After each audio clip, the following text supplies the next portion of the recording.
კონგრესმენი, ვინც დონალდ ტრამპს საქართველოზე უკვე ესაუბრა, რამდენიმე დღეში ძლიერი საქართველოს ლიდერებს შეხვდება. ჩინეთისა და ირანის რეჟიმთან ოლიგარქი ივანიშვილის მჭიდრო კავშირებზე ამერიკის ახალ პრეზიდენტს ჯო ვილსონი რამდენიმე საათის წინ ესაუბრა. ამის შესახებ კონგრესმენმა თავად გაავრცელა ინფორმაცია. მან დაწერა, რომ თავისუფლებაზე თავდასხმარის ის, რასაც დღეს აკეთებს ქართული ოცნების დამფუძნებელი ბიძინა ივანიშვილი. ჯო ვილსონთან ძლიერი საქართველოს ლიდერებს სავარაუდოდ რამდენიმე დღეში ექნებათ შეხვედრა, თუმცა ის არ იქნება ერთადერთი, ვისთანაც მამუკა ხაზარაძე, ბადრი ჯაფარიძე და გრიგოლ გეგელია შეხვედრებს გამართავენ. ჩანიშნული არის სხვადასხვა კონგრესმენთან და სენატორთან შეხვედრა. ქართველი პოლიტიკოსები საქართველოს და ქართული ხალხის მხარდამჭერ კონგრესმენებს თხოვენ, რომ ოლიგარქის რეჟიმზე წნეხი გააგრძელონ. შეერთებულმა შტატებმა და ახალმა ადმინისტრაციამ, ისე როგორც ძველმა ქართულ ოცნებას, ანუ რუსულ ხელისუფლებას საქართველოში საბოლოოდ დაუსვა დიაგნოზი.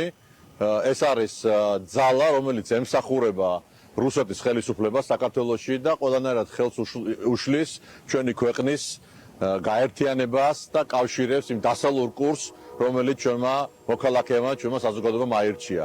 დღევანდელი განცხადება არის ნათელი დადასტურება იმისა, რომ ბიძინა ივანიშვილის ხელისუფლება, რომელიც და მისი ეგრეთ წოდებული პრემიერი, რომელიც კავშირშია რუსეთთან, ირანთან, ჰეზბოლასთან და ასე შემდეგ, ესენი არიან და ეს ძალები არის ბუნებრივია ჩვენი მეგობრები შეერთებული შტატების პირდაპირ მტრები შეიძლება ითქვას, აი სწორედ ამ ხალხთან აქვს ამათ ურთიერთობა. ამიტომ ჩვენი ვიზიტი აქვს პირველ რიგში ემსახურება იმას, რომ კიდევ ერთხელ გადავცეთ ის გზავნილი თუ რა მოხდა საქართველოში და რა ხდება, გადავცეთ იმ ადამიანების გზავნილი, რომლებიც რუსთაველზე არიან უკვე 2 თვეზე მეტია და რაც ყველაზე მთავარია, მივახციოთ ახალ არჩევნებს. ამავე დროს ჩვენი ამოცანაა, რომ ახალ ადმინისტრაციასთან დღესვე დავიწყოთ საუბარი ჩვენი სტრატეგიული პარტნიორების აღდგენაზე, ჩვენი ეკონომიკური კავშირის აღდგენაზე, ინვესტიციების შემოტანაზე. ეს ყველაფერი რა თქმა უნდა მოხდება ახალი არჩევნების შემდეგ. ჩანიშნული გვაქვს საკმაოდ საინტერესო შეხვედრები.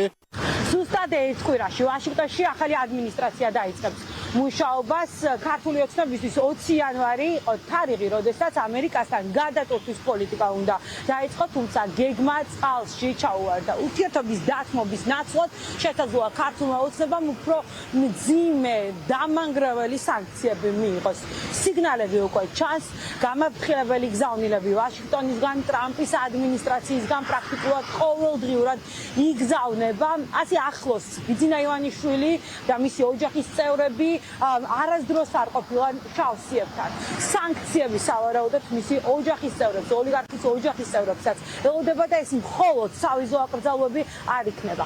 ბოლო რამდენიმე დღეა მედიაში აქტიურად წერენ, რომ ამერიკის მომავალი სახელმწიფო მდივნის კაბინეტში უკვე დევს სიები კონგრესიდან გადაგზავნილი იმ პირებზე, რომლებიც დემოკრატიის ძირის გამოთქვაში არიან ხილებულები და ისინი უნდა დაასანქციებდნენ. ამ სიაში მყოფი ადამიანების ვინაობაც პრაქტიკულად მედიისთვის უკვე ცნობილია. სავარაუდოდ ესენი არიან ის ადამიანები, რომლებიც ბიძინა ივანიშვილის უახლოეს გარემოცვას წარმოადგენენ. არიან დე-ფაქტო მინისტრები, ეროვნული ბანკის ხელმძღვანელი, ასევე ქართულ ოცნებასთან დაახლოებული ბიზნესმენები და პროპაგანდისტები. ვაშინგტონში ჩამოსული ოპოზიციის ლიდერები საქართველოს მხარდამჭერებთან, ქართველი ხალხის მხარდამჭერებთან იწყებენ შეხვედრებს. თავარი საკითხი, რაზეც ისინი საუბრობენ, იქნება რომ გაძლიერდეს წნეხი ოლიგარქის რეჟიმზე, რადგან ბიძინა ივანიშვილს ერთადერთი ეშინია მისი ქონების ფულის დაკარგვა და თუ ის იგრძნობს ამ საფრთხეს, შესაძლოა დათმობაზე წავიდეს და ჩანიშნოს ახალი არჩევნები. ჩვენი ვიზიტი შეერთებულ შტატებში ემსახურება იმას, რომ გააგრძელდეს ჩვენი ხალხის ხარდაჭერა, გაფართოვდეს ჩვენი ხალხის ხარდაჭერა, ჩვენი ხალხის მისწრაფების ხარდაჭერა, რომ საქართველოს დააღწიოს თავი რუსეთის იმპერიას ერთხელ და სამუდამოდ და დაიბრუნოს ევროპული და დასავლური მომავალი და შეერთებული შტატების სტრატეგიული პარტნიორობის შეთანხმება აღდგეს ჩვენ ქვეყანას და როგორც კი ახალი არჩევნები ჩატარდება, უნდა გვესმოდეს, რომ კონგრესი დღეს არის მართლაც სენატი განწყობილი იმისათვის, რომ მიიღოს ყველა ის გადაწყვეტილება, რომელიც ჭირდება დღეს ქართულ ხალხს უნდა ითქვას, რომ ახალ ადმინისტრაციაში, რომელიც 20 იანვრიდან იწყებს ფუნქციონირებას, არიან გამორჩეული პოლიტიკოსები ტრამპის ადმინისტრაციაში, ეს არის ბატონი მარკო რუბიო, ბატონი მაიკ ვოლცი, რომელიც არიან გამორჩეულები სწორედ ავტორიტარული რეჟიმების, ავტოკრატიული რეჟიმებისადმი შეურიგებლობით.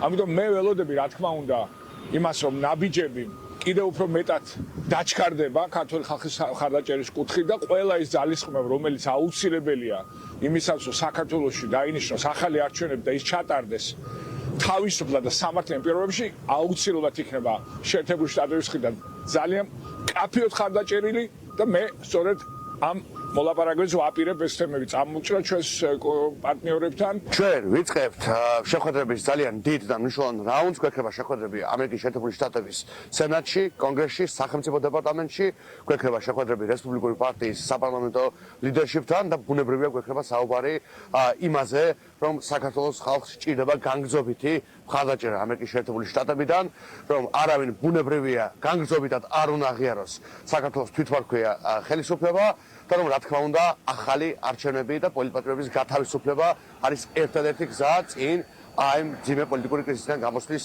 კუთხით. კონგრესმენმა ჯო ვილსონმა უკვე დადო პირობა, რომ ამერიკა ქართული ოცნების ტირანულ რეჟიმს არ აღიარებს. რესპუბლიკელმა კონგრესმენმა რამდენჯერმე დაწერა პლატფორმა X-ზე, რომ დონალდ ტრამპთან ერთად იმუშავებს იმისთვის, რომ საქართველოში ახალი არჩევნები ჩაინიშნოს.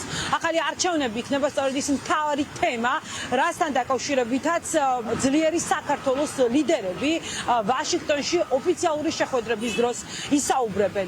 მამუკა ხაზარაძე, ბადრი ჯაფარიძე და გრიგოლ გეგელია ხვალიდან დაიწყებენ კონგრესმენებთან და სენატორებთან შეხვედრებს.